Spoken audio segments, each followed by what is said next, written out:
She was walking home from a church revival in her small Alabama town on the evening of September 3, 1944, when a green Chevrolet filled with white men pulled up. Recky Taylor tried to run, but one of the men grabbed the 24-year-old black mother and forced her into the sedan. She was driven into a grove of pine trees, where, one by one, 6 men brutally raped her, threatening to cut her throat if she cried out, according to state records. A few days later, news of the horrendous gang rape reached the office of the National Association for the Advancement of Colored People office in Montgomery. The NAACP sent its best investigator to Abbeville, Alabama, to find out why there had been no arrests. That investigator's name was Rosa Parks.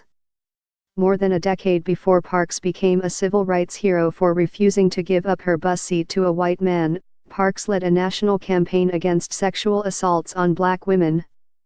Taylor's rape is the subject of a new documentary that coincides with a wave of sexual assault and harassment accusations against powerful men. But in 1944, obtaining justice for a black woman in the segregated South was nearly impossible. Rosa Parks was 31 when the NAACP sent her to Abbeville. She was propelled by her own experience with sexual assault. In an autobiographical sketch contained in her personal papers, she described how a white male neighbor had tried to rape her in 1931. He offered me a drink of whiskey, which I promptly and vehemently refused, Parks wrote. He moved nearer to me and put his hand on my waist. I was very frightened by now. Parks resisted. I was ready to die, but give my consent never. Never, never, she said. Her boss raped her in a bank vault.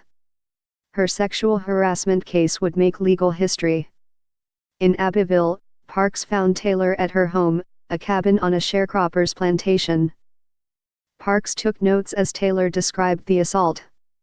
After the men raped Taylor, they blindfolded her and left her on the side of a deserted road. After they messed over and did what they were going to do me, they say, "We're going to take you back. We're going to put you out.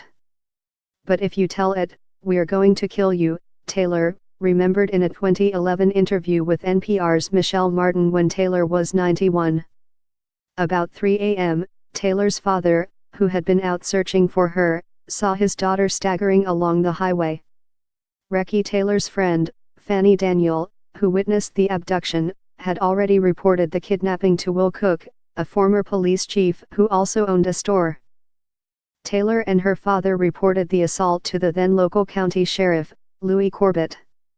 One of the assailants, Hugo Wilson, confessed to the rape and named 6 other men involved: Dillard York, Billy Howardon, Herbert Lovett, Luther Lee, Joe Culpepper and Robert Gamble. None of the men were arrested. As Parks interviewed Taylor, Corbett kept driving by the house, according to the book At the Dark End of the Street, Black Women, Rape and Resistance. The sheriff finally burst into Taylor's house, demanding that Rosa Parks leave. "I don't want any troublemakers here in Abbeville," he said.